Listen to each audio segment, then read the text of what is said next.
Assalamualaikum warahmatullahi wabarakatuh. Saya atas nama Muhammad Iksan Al-Farabi, salah satu anggota dari kelompok analisis kebijakan, yaitu kelompok 2, di mana pada kelompok kami ini akan membahas mengenai analisis tahapan dalam proses kebijakan, di mana fokus pembahasan kami pada PowerPoint ini yaitu tentang implementasi kebijakan. Jadi pada PowerPoint ini rekan-rekan saya akan menjelaskan tentang bagaimana sih analisis tahapan dalam proses kebijakan, utamanya pada fokus implementasi.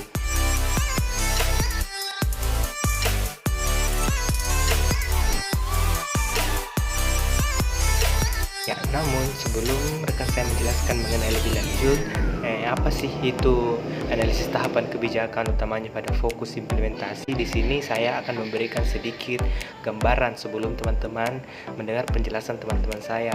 Jadi sebelum itu teman-teman harus tahu mengenai apa sih itu fungsi dari analisis kebijakan, apa itu analisis kebijakan. Jadi analisis kebijakan itu merupakan suatu tindak lanjut dari serangkaian kebijakan publik yang dibuat oleh pemerintah. Jadi analisis ini dilakukan untuk memberikan gambaran mengenai dampak, sukses ataupun tidaknya suatu kebijakan yang telah diterapkan di lapangan maupun di masyarakat. Jadi kegagalan sebuah kebijakan publik itu juga disebabkan oleh beberapa alasan, beberapa kesalahan dan beberapa hal. Jadi beberapa penyebab kesalahan dari kebijakan publik ini antara lain yaitu adanya kesalahan dari perumusan masalah publik menjadi masalah kebijakan.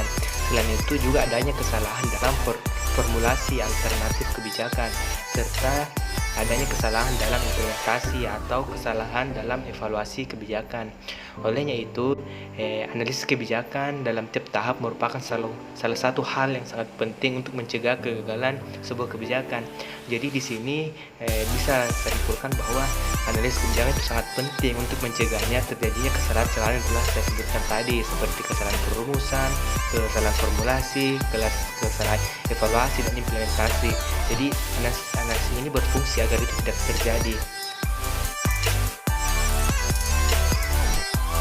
Ya, karena pada PowerPoint ini kelompok saya fokus membahas tentang mengenai implementasi kebijakan. Jadi saya akan memberikan sedikit gambaran bagi teman-teman tentang apa sih itu implementasi kebijakan. Jadi implementasi itu merupakan salah satu aspek yang paling penting di antara semua tahap-tahap dalam perumusan suatu kebijakan. Mengapa? Karena implementasi ini bisa menentukan berhasil tidaknya suatu kebijakan. Dan menurut saya itu implementasi merupakan hal yang sangat penting, bahkan lebih penting dari beberapa proses perumusan kebijakan. Karena kebijakan yang hanya sekedar kayak impian, rencana yang tersimpan itu tidak akan terlaksana tanpa adanya implementasi. Jadi implementasi itu sangatlah penting.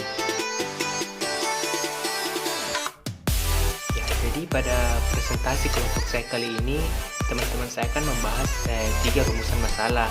Yang pertama, teman-teman sekalian bisa lihat di samping saya, yaitu di situ ada tentang poin pertama itu bagaimana sih proses analisis implementasi kebijakan.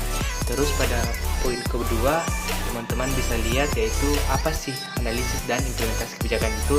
Terus teman-teman juga bisa lihat pada poin ketiga, di situ ada bagaimana model dan teknik dalam tahapan analisis kebijakan.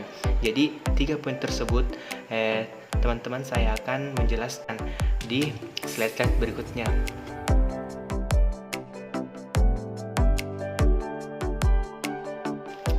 Jadi karena kami membahas mengenai tentang proses tahap analisis kebijakan, jadi ada beberapa tahapan dalam proses analisis kebijakan, yaitu yang ada tahap pertama yaitu disebut dengan tahapan pengesahan atau peraturan perundang-undangan. Terus selanjutnya itu ada tahapan kedua yaitu pelaksanaan keputusan oleh instansi pelaksana. Dan yang ketiga itu ada namanya tahapan kesediaan kelompok, saran untuk menjalankan keputusan. Nah, pada tahap poin selanjutnya itu ada namanya dampak nyata keputusan, baik yang kehendaki maupun yang tidak. Terus selanjutnya itu ada tahapan yang disebut dengan dampak keputusan sebagaimana yang diharapkan instansi pelaksana. Dan tahapan yang terakhir itu ada namanya tahapan upaya perbaikan atas kebijakan atau peraturan perundang-undangan.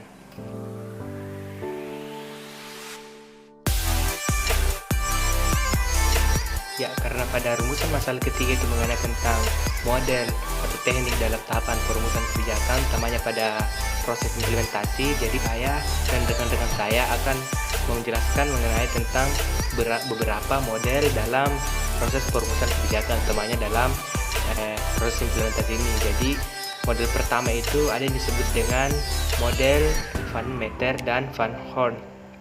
Jadi pada model pertama ini disebut dengan model klasik, yaitu model yang diperkenalkan oleh Donald Van Meter dan Carl. Jadi model ini tuh mengandalkan bahwa implementasi kebijakan itu berjalan secara linear dari kebijakan publik, implementor, dan kinerja kebijakan publik. Ada beberapa variabel yang dimasukkan sebagai variabel yang mempengaruhi kebijakan publik adalah variabel yaitu aktivitas, karakteristik, kondisi ekonomi, dan kecenderungan. Selanjutnya, saya atas nama Sartika Amir akan menjelaskan model yang kedua, yaitu model tahapan analisis implementasi kebijakan, di mana pada model kedua ini disebut sebagai model Masmanian dan Sebatir. Model ini dikembangkan oleh Daniel Masmanian dan Paul A. Sebatir yang mengemukakan bahwa implementasi adalah upaya melaksanakan keputusan kebijakan, di mana pada model ini mengklasifikasikan kebijakan ke dalam 3 variabel. Saya akan menjelaskan ketiga variabel itu.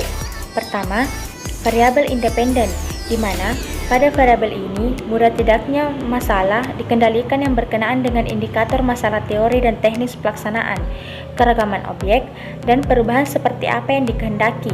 Kedua, variabel intervening, yaitu variabel kemampuan kebijakan untuk menstrukturkan proses implementasi dengan indikator kejelasan dan konsistensi tujuan, dipergunakannya teori kausal dan ketepatan alokasi sumber dana, dan variabel di luar kebijakan yang mempengaruhi proses implementasi yang berkenaan dengan indikator ekonomi dan teknologi, dukungan publik, dan sebagainya. Ketiga, variabel dependen, yaitu tahapan dalam proses implementasi dengan 5 tahapan, yaitu pemahaman dari lembaga atau badan pelaksana dalam bentuk disusunnya kebijakan pelaksana, kepatuhan objek, hasil nyata, penerimaan atas hasil nyata tersebut, dan akhirnya mengarah kepada revisi atas kebijakan yang dibuat dan dilaksanakan tersebut. Saya atas nama Risnawati, di sini saya akan menjelaskan tentang model yang ketiga, yaitu model Wood and Gunn.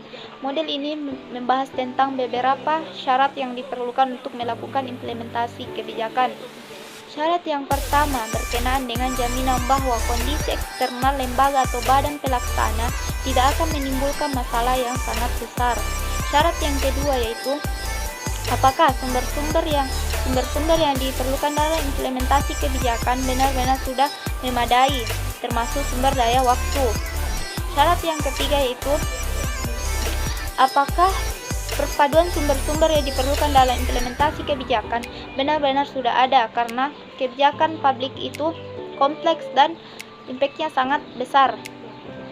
Syarat yang keempat yaitu apakah implementasi didasari oleh hubungan kausal yang handal. Syarat yang kelima yaitu seberapa banyak hubungan kausalitas yang terjadi, karena jika hubungan akibat itu kecil maka hasil yang didapatkan juga semakin tinggi. Syarat yang keenam yaitu apakah hubungan saling ketergantungan itu kecil, karena jika hubungan saling ketergantungan itu tinggi maka implementasi tidak akan berjalan secara efektif. Syarat yang ketujuh yaitu pemahaman yang mendalam dan kesepakatan terhadap tujuan. Syarat yang kedelapan yaitu bahwasanya tugas-tugas yang dirinci dan ditempatkan pada urutan yang benar merupakan kunci dari keefektifan implementasi. Syarat yang kesembilan yaitu komunikasi dan koordinasi secara sempurna. Komunikasi dalam sebuah organisasi merupakan sebuah perekat, dan koordinasi merupakan sebuah asal muasal terciptanya kerjasama tim. Syarat yang ke-10 bahwasanya pihak-pihak yang berwenang kekuasaan dapat menuntut dan mendapatkan kepatuhan secara sempurna. Selanjutnya, perkenalkan nama saya Fitri Handayani. Di sini saya akan melanjutkan penjelasan yang keempat, yaitu tahapan dalam analisis implementasi kebijakan, yaitu model Geogin, Bowman dan Lester Malcolm Geogin, and Bowman dan James Lester mengembangkan sebuah model implementasi kebijakan yang lebih ilmiah dengan mengedepankan pendekatan metode penelitian dengan adanya variabel independen intervening dan meletakkan faktor komunikasi sebagai penggerak dalam implementasi kebijakan. Selanjutnya nomor 5, yaitu model Greenlee. Model Greenlee adalah model yang ditentukan oleh isi kebijakan dan konteks implementasinya. Ide dasarnya adalah bahwa setelah kebijakan ditransformasikan, maka implementasi kebijakan dilakukan. Keberhasilan ditentukan oleh derajat implementabilitas dari kebijakan tersebut.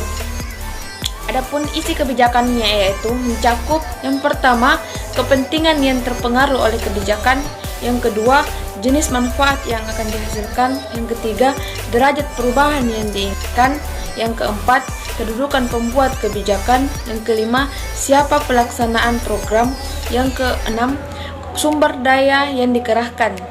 Itulah yang mencakup dari kebijakan. Model Greenlee terletak pada pemahaman yang komprehensif akan konteks kebijakan, khususnya yang menyangkut dengan implementer, penerimaan implementasi, dan arena konflik yang mungkin menjadi di antara para aktor implementasi. Saya Muhammad Sari S. Selanjutnya saya akan menjelaskan model Elmore atau model ke-6. Adalah model yang dikembangkan oleh Richard Elmore, Michael Lipsky, dan Benny Hager, David Overton. Model implementasi ini didasarkan kepada jenis kebijakan publik yang mendorong masyarakat untuk mengerjakan sendiri implementasi kebijakan atau masih melibatkan pejabat pemerintah. Namun, hanya tataran rendah. Kebijakan yang dibuat harus sesuai dengan harapan keinginan publik yang menjadi target atau trennya. Dan sesuai pula dengan kebijakan eselon rendah yang menjadi pelaksananya. Kebijakan model ini biasanya diprakarsai oleh masyarakat, baik secara langsung ataupun melalui lembaga-lembaga nirlaba masyarakat atau LSM. Berikutnya saya akan melanjutkan ke pembahasan selanjutnya, yaitu model Edwards. Nah, George Edward III itu menegaskan bahwa masalah utama dalam administrasi publik itu adalah ketidakperhatian terhadap sebuah implementasi kebijakan. Nah, dia juga menegaskan bahwa tanpa adanya implementasi kebijakan yang efektif yang dilakukan oleh policymaker, kebijakan tersebut tidak akan berjalan dengan baik atau tidak akan sukses seperti itu. Nah, Edward juga mengatakan bahwa ada 4 isu pokok dalam agar sebuah implementasi itu dapat efektif, yaitu pertama komunikasi, yang kedua sumber daya, yang ketiga itu sikap pelaksana kebijakan, yang keempat itu adalah birokrasi, struktur birokrasinya. Nah, ya kan saya perjelaskan pertama itu adalah komunikasinya. Komunikasinya di sini berkenaan dengan bagaimana itu kebijakan dikomunikasikan kepada publik, dan sikap serta tanggapan dari para pihak yang terkait seperti itu. Terus yang berikutnya adalah sumber dayanya. Maksudnya di sini adalah berkenaan dengan sumber daya manusia yang menjalankan kebijakan tersebut. Dan ini juga itu berkaitan dengan kecakapan atau keahlian dari si pelaksana tersebut. Terus yang ketiga itu adalah tadi sikap pelaksana kebijakan, yaitu bagaimana etika dari si pelaksana tersebut dalam menjalankan tugasnya agar kebijakan itu dapat berjalan dengan efektif. Yang terakhir itu yang keempat itu adalah struktur organisasinya. Saya akan menjelaskan model Nakamura dan Smallwood yang terdiri dari 3 elemen dengan masing-masing terdapat aktor and arenas. Dan saya juga akan menjelaskan model jaringan. Proses implementasi kebijakan merupakan sebuah kompleks on-off interaction proses di antara sejumlah besar aktor yang berada di dalam suatu jaringan. Aktor-aktor yang independen.